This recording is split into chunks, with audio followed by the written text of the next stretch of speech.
पीक विमा आणि दुष्काळ यांच्याशी संबंधित दोन महत्त्वाच्या घडामोडी घडल्यात। एकतर सरकारने 40 तालुक्यांमध्ये दुष्काळ जाहीर केला आणि दुसरी बातमी आहे की पीक विमाच्या अग्रिम भरपाई बाबतची। आतापर्यंत 17 जिल्ह्यातील 24 लाख शेतकऱ्यांना अग्रिम भरपाई देण्यासाठी कंपन्या तयार झाल्यात, पण केवळ 6 जिल्हे वगळता इतर जिल्ह्यांमध्ये अग्रिम भरपाई बाबत अंतिम तोडगा निघालेला नाही। सर्वात आधी आपण अग्रिम भरपाईची प्रक्रिया कुठपर्यंत आली आहे हे पाहूया। तुम्हाला माहितीच आहे की हंगामातील प्रतिकूल परिस्थिती या ट्रिगर अंतर्गत राज्यातील 24 जिल्ह्यांमध्ये 25% अग्रिम भरपाईसाठी अधिसूचना निघाल्या होत्या, पण कंपन्यांनी सरसकट अग्रिम भरपाई देण्यास विरोध केल्यानं हा मुद्दा सुनावणीसाठी गेला होता। ताज्या माहितीनुसार राज्यातील केवळ 6 जिल्ह्यांमध्ये अग्रिम भरपाईबाबत अंतिम तोडगा निघाला। कोल्हापूर, सांगली, परभणी, बुलढाणा, जालना आणि नागपूर या 6 जिल्ह्यांमध्ये विमा कंपन्या अग्रिम भरपाई देण्यास तयार झाल्यात, म्हणजे या जिल्ह्यांमधला अग्रिम भरपाईचा प्रश्न एकदाचा मिटला।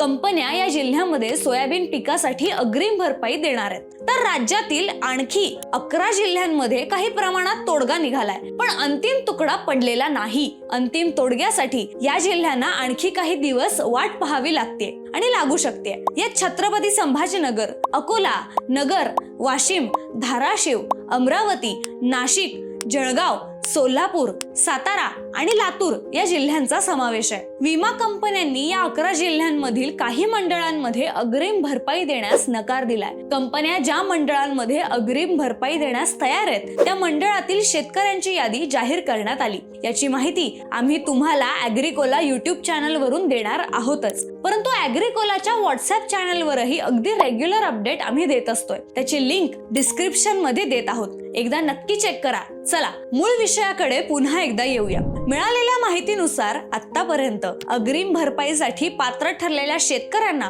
एकूण 1326 कोटी रुपये भरपाई मिळणार आहे। तसेच सांगली आणि पुणे जिल्ह्यातील जवळपास 26,000 शेतकऱ्यांना पिकांची पेरणीच करता आली नव्हती। या शेतकऱ्यांनाही भरपाईचा मार्ग मोकळा झाला। या शेतकऱ्यांना जवळपास एकूण 26 कोटी रुपयांची भरपाई मिळणार आहे। आतापर्यंत केवळ 6 जिल्ह्यांमधील अग्रिमच्या प्रश्नावर तोडगा निघाला। इतर 16 जिल्ह्यांमध्ये शेतकऱ्यांना दिवाळी आधी अग्रिम भरपाई कशी देता येईल याविषयीची प्रक्रिया सुरू आहे। त्यापैकी 11 जिल्ह्यांमध्ये कंपन्या अग्रिम भरपाई देण्यासाठी तयार असलेल्या मंडळांमधील शेतकऱ्यांना दिलासा मिळाला, पण इतर 5 जिल्ह्यांची प्रक्रिया अजूनही लांबली आहे। कंपन्या काही जिल्ह्यांचे अपील सचिवांकडे करतायत, तर काही जिल्ह्यांमध्ये स्थानिक प्रशासनासोबत चर्चा सुरू आहे। पुढील काही दिवसांमध्ये यावरही तोडगा निघण्याची शक्यता आहे। सरकारनं केवळ 40 तालुक्यांमध्येच दुष्काळ जाहीर केला। गंभीर दुष्काळ जाहीर झालेले 24 तालुके पुढील प्रमाणे: जालना जिल्ह्यात भोकरदन, जालना, बदनापूर, अंबड, मंठा तालुके। छत्रपती संभाजीनगर जिल्ह्यामध्ये छत्रपती संभाजीनगर, सोयगाव तालुके।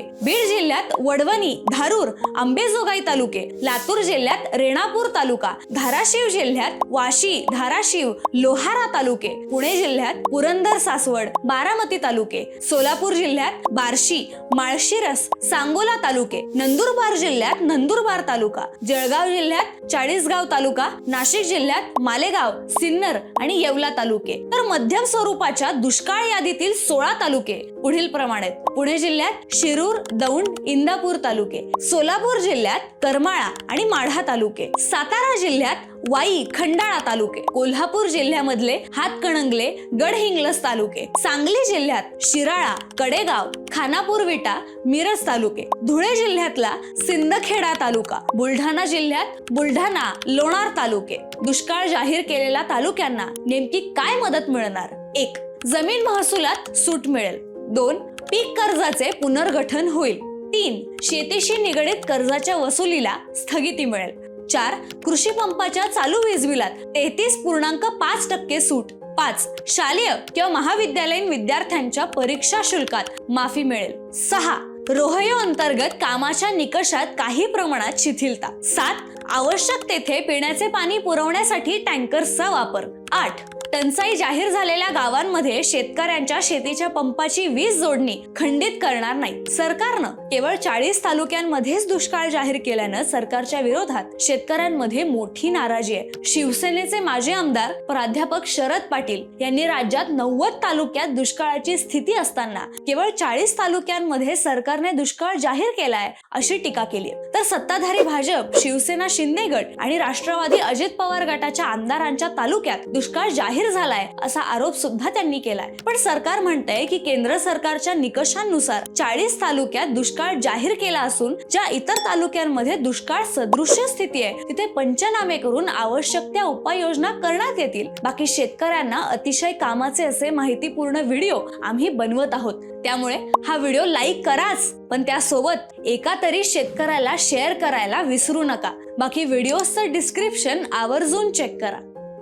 धन्यवाद.